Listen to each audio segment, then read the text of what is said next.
Welcome to the Global News Podcast. Hello, I'm Valerie Sanderson, and I'm joined by our diplomatic correspondent, Paul Adams. Paul, President Trump says that a peace deal between the US and Iran is close. This follows, of course, weeks of war after the US and Israel launched airstrikes on Iran. We also have a ceasefire in Lebanon. How does that play into this? Well, look, I think the ceasefire in Lebanon certainly helps. That was always one of the main demands of Iran and indeed of Pakistan, which brokered that first round of talks in Islamabad. It is having the desired effect because already we've seen the Iranians declaring that for the duration of the ceasefire, that is the ceasefire between Iran and the United States, which has about another week to run, for the duration of the ceasefire, the Strait of Hormuz will be open to commercial traffic. So that does appear to have unlocked one of the things that was causing a problem in the talks between the United States and Iran. So how big a step is that, do you think, towards progress?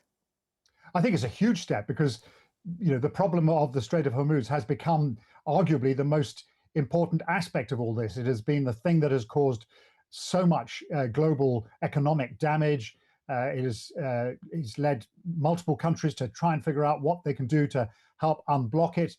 It has been, if you like, Iran's newest weapon in its war against the United States, the ability to choke off traffic through the Strait of Hormuz.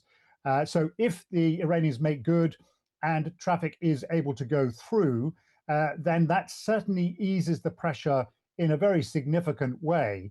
Now, it should be said that the statement that they have released says that traffic can move on the coordinated route as already announced by the Ports and Maritime Organization of the Islamic Republic of Iran. Now, that means, in other words, that vessels should take the route that the Iranians have been demanding that traffic take north of the traditional transit routes through the Strait of Hormuz, much closer to the Iranian mainland, enabling the Iranians to keep a pretty close eye on what is going through. So that is a condition, and it may be that that remains a problem. But what they are saying is it appears that there's no talk of tolls or any kind of intrusive inspections by the Iranians. So we'll have to see whether this results in the movement of traffic through the strait. There are huge numbers of vessels trapped inside the Gulf. They may now take this as a signal that it is safe for them to move. But does this also depend on these ceasefires holding between the US and Iran and between Israel and Hezbollah? In fact, the Iranians have made that very explicit in this statement. They're saying that for the duration of the ceasefire, in other words, the week that remains of the ceasefire between Iran and the United States. Now, the latest ceasefire between Israel and Hezbollah, or in the fighting in Lebanon, that's going to last for 10 days, slightly longer. So I think, essentially what we have is now a week or more in which the issue of the Strait of Hormuz could be eased significantly. And of course, it may also help to all sides to agree on further extensions of the ceasefire if they feel that the negotiations, which may or may not resume in Islamabad in the next couple of days, are getting somewhere. And what's the impact been on the Middle East so far, Paul?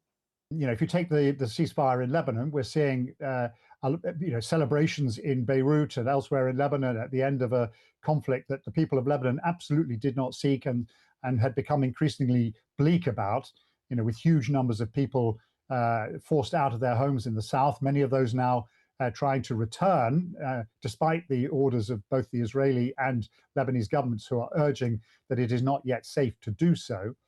In Israel, we're seeing quite a mixed response, with a lot of people living in the north of the country feeling that this necessary effort to deal with the threat posed by Hezbollah has now been interrupted in the middle without some adequate conclusion, and a feeling that this is merely a problem postponed rather than dealt with. So it is a political issue that the Israeli Prime Minister Benjamin Netanyahu is going to have to address.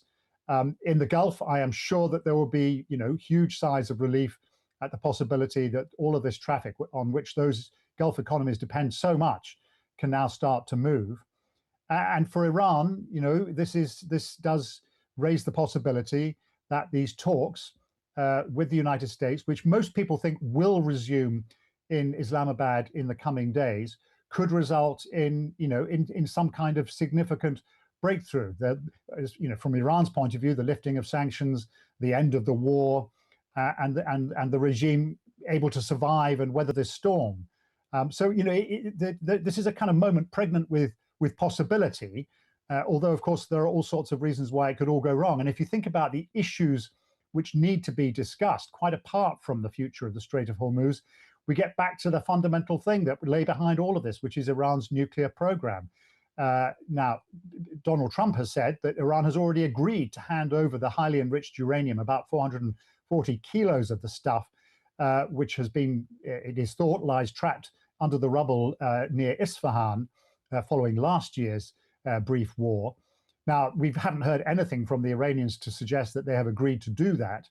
And there are also enormous gaps in terms of what the United States will be prepared to allow the Iranians to do in future when it comes to enriching uranium. So there are huge issues that remain to be resolved, issues that took international negotiators the best part of 2 years to negotiate in the run-up to the signing of the joint protocol, the joint plan of action, I should say, the Joint Comprehensive Plan of Action. It's always a bit of a mouthful. The JCPOA that was reached in 2015.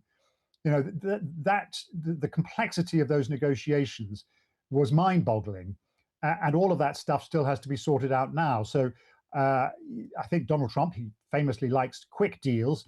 I think that's going to be elusive, but we may see the negotiations, which started with that marathon 20-hour session in Islamabad, continue and start to focus on some of this very tricky stuff. And Paul, what effect is all this having on the global economy? Well, look, we've seen as this thing has gone on, and it is more than 6 weeks now, that the ripples from this conflict have just extended further and further around the globe. So much of global commerce is dependent on the oil and other goods that transit through the Strait of Hormuz. The predictions have become increasingly dire of the long-term consequences should this blockage continue any longer. Some of the oil that was already on the water when the blockade was first imposed by Iran at the beginning of March, that has now reached its destinations. There isn't much else that's sort of on the way, and so the effects are still very, very considerable. And some people would argue that we may not see the full effects for some time. If, as a result of this, we are going to start seeing tankers moving out in significant numbers, carrying some of that badly needed oil and fertilizer supplies and other goods through the strait, then people will start to be a bit more optimistic about the global economic prospects. And we're already seeing the markets responding to the latest news with a renewed surge of optimism. So it is quite a significant chink of light in this difficult situation.